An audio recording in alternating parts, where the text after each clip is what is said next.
নাম সাইনবোর্ড ভেঙে ফেলছে, আমার ক্যাশের বেচা বিক্রি টাকা লুটে নিয়ে গেছে।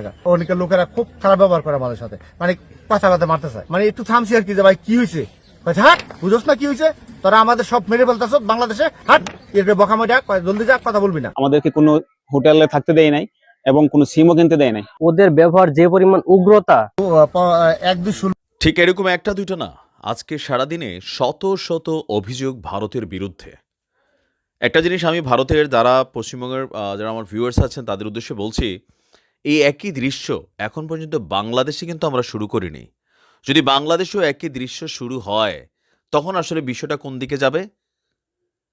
মানে পায়ে পা দিয়ে ঝগড়া করার জন্য বা উস্কানিমূলক অ্যাক্টিভিটিস করার জন্য আপনারা ভারতবর্ষ থেকে যা শুরু করেছেন বাংলাদেশের একটা আভ্যন্তরীণ ইস্যুকে কেন্দ্র করে, এরপরে ধারাবাহিকভাবে আপনাদের যে সকল অ্যাক্টিভিটিস, ঠিক একই দৃশ্য যদি বাংলাদেশের জনগণ আপনাদের দেশের নাগরিকদের বিরুদ্ধে করে, তখন আপনারা কিভাবে এটাকে দেখবেন?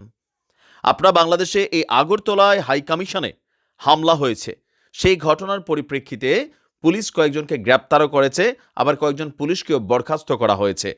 আজকে সারাদিন যাবৎ আগরতলাতে বাংলাদেশের বিভিন্ন মানুষ ব্যবসা বাণিজ্য এবং বিভিন্ন কর্মকাণ্ডের জন্য কিন্তু প্রতিনিয়ত যাতায়াত করে সরকারি পারমিশন নিয়ে। তো সেই দেশে যাওয়ার পর একজন রাস্তার রিক্সাওয়ালা থেকে শুরু করে অটো ড্রাইভার, আমজনতা, যারা উগ্র মেন্টালিটির মানুষ, প্রত্যেকেই এই বাংলাদেশিদের সাথে আপনারা সেখানে খারাপ ব্যবহার করছেন।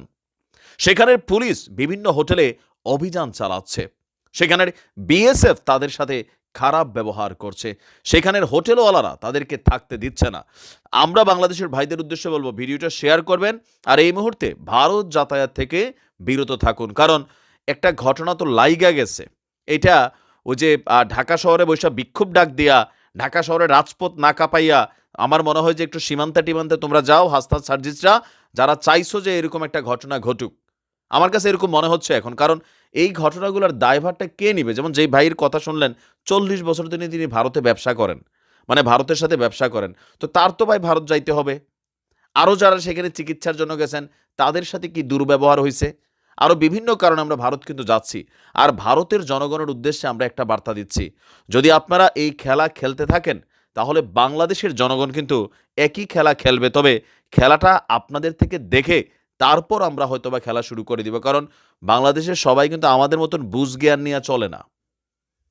আমাদের দেশের আভ্যন্তরীণ বিষয় চিন্ময় কৃষ্ণদাসকে কি ফাঁসি দিবে নাকি তারা যাবজ্জীবন দিবে, এটা বাংলাদেশের সরকার দেখবে। আপনারা কি ভারত থেকে জোরপূর্বক এসে এখানে এই ধরনের পান্ডামি করবেন যেটা সহ্য করার মতন?